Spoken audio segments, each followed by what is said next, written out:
ക്ലാസ്സിലിരുന്ന് teacher ക്ലാസ്സിൽ വരുന്നു അല്ലേ, അങ്ങനെ ഒരുപാട് കേസ് എനിക്ക് ഉണ്ടായിട്ടുണ്ട്.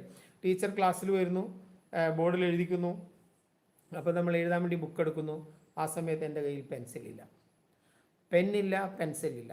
അപ്പോൾ എഴുതിയില്ലെങ്കിൽ ടീച്ചറുടെ കയ്യിൽ നിന്ന് അടി കിട്ടും.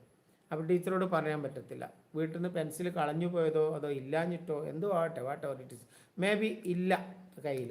അപ്പോൾ ഞാൻ അവിടെ നോക്കുന്നു, ഇവിടെ നോക്കുന്നു, ആരോടെങ്കിലും ചോദിക്കുന്നു, എടാ ഒന്ന് പെൻസിൽ തരുമോ, ഒരു പെൻസിൽ തരുമോ. 2 പെൻസിൽ പലരുടെ കയ്യിലുണ്ട്, പക്ഷെ ആരും തരുന്നില്ല.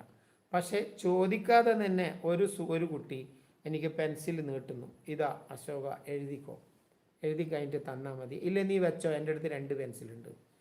അതിൻ്റെ ആ ഒരു മെമ്മറി ഉണ്ടല്ലോ, ആ ഒരു സന്തോഷം, ആ ഒരു സ്നേഹം അപ്പോൾ നമുക്കുണ്ടാകുന്ന ആ കുട്ടിയോട് അല്ല ആ ഒരു ഫ്രണ്ട്സിനോട് ഉണ്ടാകുന്ന ആ ഒരു സ്നേഹം ജീവിതത്തിൽ മരിച്ചാലും മറക്കത്തില്ല.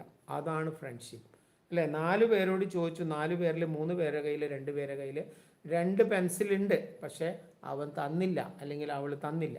ചോദിക്കാതെ ഒരു കുട്ടി, നമ്മൾ വിചാരിക്കും അവൻ തരത്തില്ല എന്ന് വിചാരിച്ചിട്ടാണ് ചോദിക്കാത്തത്, കാരണം ഫ്രണ്ട് ആയിട്ടുണ്ടാവില്ല.